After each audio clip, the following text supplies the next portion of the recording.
Cili është kuptimi më i saktë i fjalës elhamd? A është vetëm falënderim apo është një lloj falënderimi i cili është veçantë?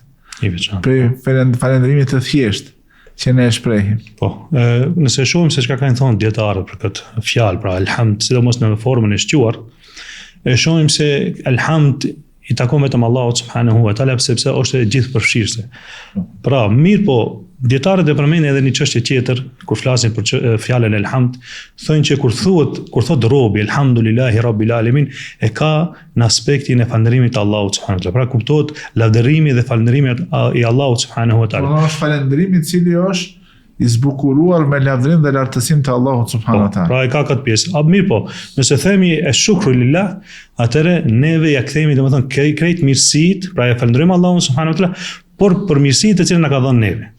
Pra elhamdu është më gjithëpërfshirëse, mirë po edhe është për ta lavdëruar Allahun subhanahu wa taala me atë bollok, me ato lavdata dhe cilësitë të cilat i takojnë Allahut subhanahu wa taala. E përfshin të gjitha begatitë e Zotit edhe e përfshin lavdërimin dhe lartësimin e Zotit, ndërsa e shukër është vetëm falënderim për ato begati që Zoti neve na i ka, po për mirësitë që na ka dhënë Allahu subhanahu. Edhe në hadithin kutsi kur thot Allahu xhaleshanuhu, kur thot robi im elhamdulillahi rabbil alamin, thot hamidani abdi. Po do të thonë e ka ndaj bile një prej emrave përmenden në këtë hadith që përmenden shejtani.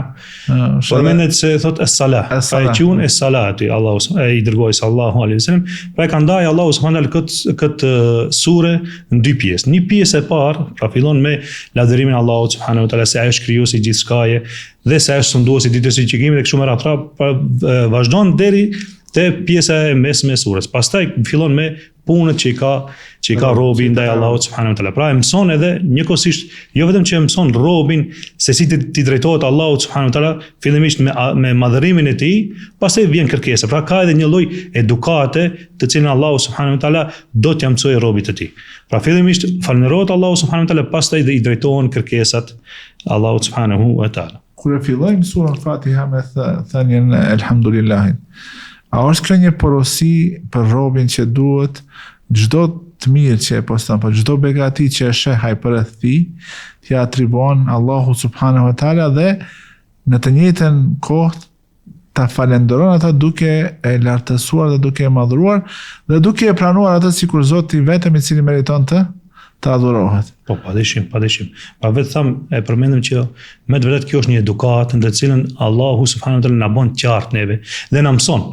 Normal që edhe kjo kërkon përmirësim edhe kërkesa nga ana e Allahut subhanahu wa taala, kërkon edhe metodologji dhe metodë.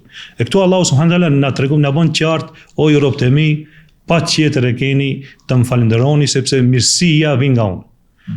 Pra edhe këtë duhet ta kupton njeriu vetë, sepse krejt të mirat dhe krejt sundimi dhe gjithçka që vjen nga ana e Allahut subhanahu wa taala. Prandaj edhe më poshtë na mëson Allahu subhanahu wa taala se si duhet i drejtohemi edhe me çka duhet të lipim prej tij. Pra çka është më e rëndësishme në jetën tonë për ta lipur nga ana e Allahut subhanahu wa taala.